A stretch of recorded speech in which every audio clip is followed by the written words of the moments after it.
समय पहले मगन नाम का एक आदमी अपने परिवार के साथ रहता है।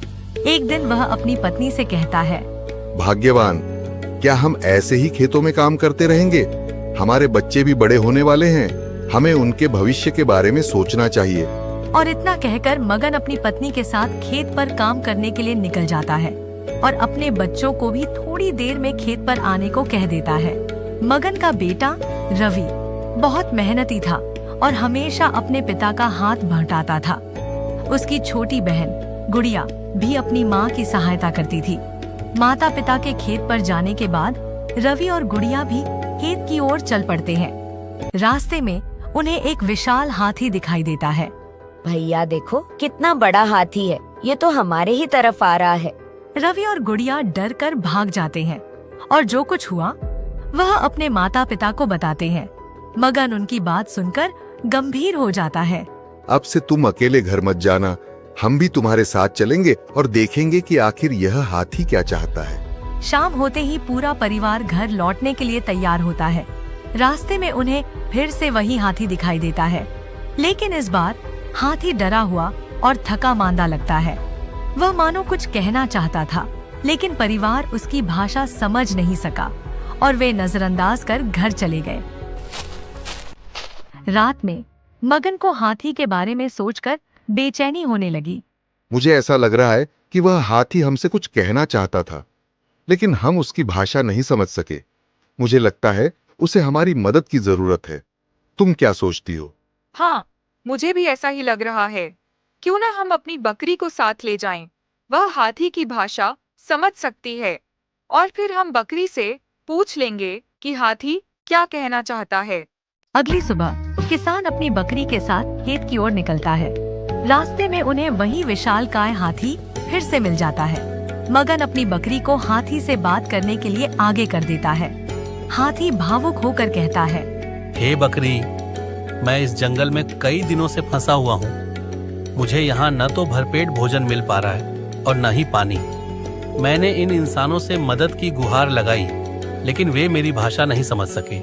बकरी हाथी की बात सुनकर किसान से कहती है, मगन, ये हाथी तुम्हारी मदद चाहता है। ये कई दिनों से भूखा प्यासा भटक रहा है और चाहता है कि तुम इसे अपने साथ ले जाओ। ये तुम्हारे साथ रहना चाहता है, जिससे यह इस जंगल की कठिनाइयों से बच सके। किसान को हाथी की हालत पर दया आ जाती है और वह उसे अपने साथ ले जाने के लिए तैयार हो जाता है। हाथी के घर आते ही किसान के जीवन में मानो खुशहाली आ जाती है।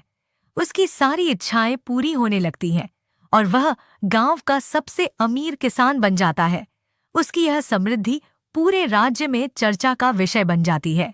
राजा को जब इस जादुई हाथी के बारे में पता चलता है तो वह अपने सैनिकों को आदेश देता है, मुझे सुनने में आया है कि मगन किसान के पास एक जादुई हाथी है। वह उसके लिए कुबेर का खजाना बन गया है। सैनिकों, जाओ और वह हाथी मेरे पास लेकर आओ। राजा अपनी पालतू लोमड़ी को भी बुलाता है और उसे आदेश देता है, हे लोमड़ी, जाओ और उस हाथी को किसी भी तरह मेरे पास ले आओ। बदले में तुम्हें ढेर सारे अंगूर और इनाम मिलेगा। लोमड़ी तुरंत किसान के घर पहुंचती है और हाथी से कहती है, हे हाथी, तुम अपने गौरव को भूलकर इन गरीब किसानों के साथ क्यों रह रहे हो? राजा तुम्हें अपने महल में रखना चाहता है, जहां तुम्हें खाने पीने की उत्तम व्यवस्था मिलेगी। तुम्हारा असली स्थान राजमहल में है। लेकिन हाथी लोमड़ी की बातों में नहीं आता और दृढ़ता से जवाब देता है, लोमड़ी, राजा वह होता है जो अपनी प्रजा की भलाई करे। जब मैं मुसीबत में था तब मगन ने मेरी मदद की। वही मेरा असली राजा है, न कि तुम्हारा स्वार्थी शासक। हाथी की बात सुनकर लोमड़ी अपमानित होकर लौट जाती है और राजा को पूरी बात बता देती है। राजा क्रोधित होकर अपने शेर बहादुर को आदेश देता है, हे सिंह, किसान के पास एक हाथी है। लोमड़ी उसे समझाने गई थी, लेकिन वह नहीं आया। अब तुम्हें जाना होगा और किसी भी हाल में उसे मेरे दरबार में लाना होगा। शेर हाथी के पास जाकर उसे राजा के पास चलने के लिए कहता है। हाथी सोचता है कि राजा को सबक सिखाने का यही सही मौका है और वह शेर के साथ राजमहल चला जाता है। राजा हाथी को देखता है और हंसते हुए कहता है, तो आखिर तुम्हें मेरे पास आना ही पड़ा।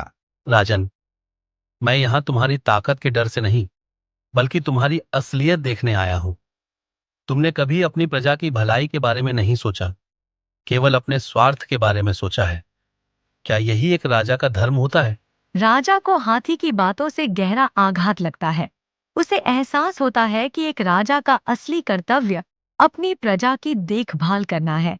वह लज्जित होकर हाथी को सम्मानपूर्वक किसान को लौटा देता है और स्वयं भी एक अच्छा शासक बनने का संकल्प लेता है।